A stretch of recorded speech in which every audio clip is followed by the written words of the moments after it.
Hello everyone, welcome to Sanmarga classes.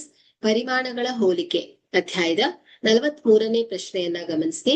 ಒಂದು ವಸ್ತುವಿನ ಮಾರಾಟ ಬೆಲೆಯನ್ನು 50 ರೂಪಾಯಿ ಕಡಿಮೆ ಬೆಲೆಗೆ ಮಾರಾಟ ಮಾಡಿದರೆ 5% ಲಾಭವಿದ್ದು 5ರಷ್ಟು ನಷ್ಟವಾಗಿ ಬದಲಾಗುತ್ತದೆ. ವಸ್ತುವಿನ ಮಾರಾಟ ಬೆಲೆಯನ್ನ ಕಂಡುಹಿಡಿಯಿರಿ. ಸೊ ಇಲ್ಲಿ ನಾವು ಶೇಕಡಾವಾರು ವ್ಯತ್ಯಾಸವನ್ನ ನೋಡ್ಬೇಕಾಗತ್ತೆ.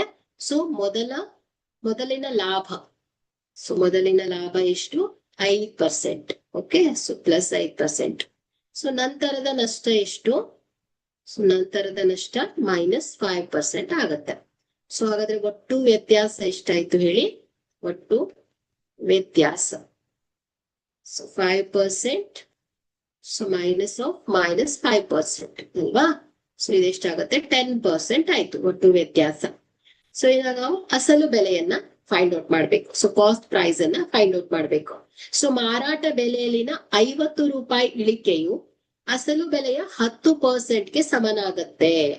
ಸೊ ಹಾಗಾದ್ರೆ ಇಲ್ಲಿ 10% off cost price is equal to ಎಷ್ಟು? 50 ರೂಪಾಯಿ. ಸೊ ಹಾಗಾದ್ರೆ cost price is equal to ಏನಾಗತ್ತೆ ಹೇಳಿ? 50 ಗುಣಿಸು 100 ಡಿವೈಡೆಡ್ ಬೈ 10 ಅಲ್ವಾ? So just 10 divided by 100 into CP is equal to 50. ಇದನ್ನ CP ಅನ್ನ ಸಪರೇಟ್ ಮಾಡಿದಾಗ 50 ಇಂಟು 100 ಡಿವೈಡೆಡ್ ಬೈ 10 ಆಗತ್ತೆ. ಸೊ 0 ಕ್ಯಾನ್ಸಲ್ ಆಗುತ್ತೆ, ಈಸ್ ಈಕ್ವಲ್ ಟು 500 ರೂಪೀಸ್ ಆಗತ್ತೆ. ಸೊ ಅಂದ್ರೆ ಕಾಸ್ಟ್ ಪ್ರೈಸ್ ಏನಾಯ್ತು ಅಂದ್ರೆ ಅಸಲು ಬೆಲೆ ಏನಾಗತ್ತೆ? 500 ರೂಪಾಯಿ ಆಗತ್ತೆ.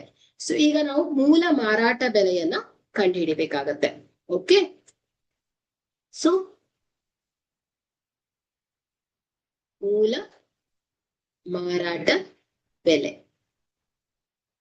ಓಕೆ, ಸೊ ಮೂಲತಃ 5% ಲಾಭ ಆಗಿತ್ತು ಅಲ್ವಾ? ಸೊ ಹಾಗಾದ್ರೆ selling price is equal to cost price plus 5% of this cost price.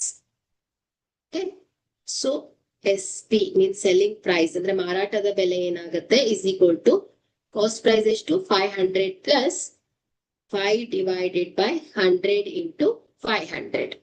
Okay, so ಹಾಗಾದ್ರೆ selling price is equal to 500 plus 0 cancel, 5×5 = 25. So selling price is equal to 525 ರೂಪಾಯಿ. ಓಕೆ, ಹಾಗಾದ್ರೆ ಆ ವಸ್ತುವಿನ ಮೂಲ ಮಾರಾಟ ಬೆಲೆ ಎಷ್ಟಾಗಿತ್ತು ಹೇಳಿ? 525 ರೂಪಾಯಿ ಆಗಿದೆ.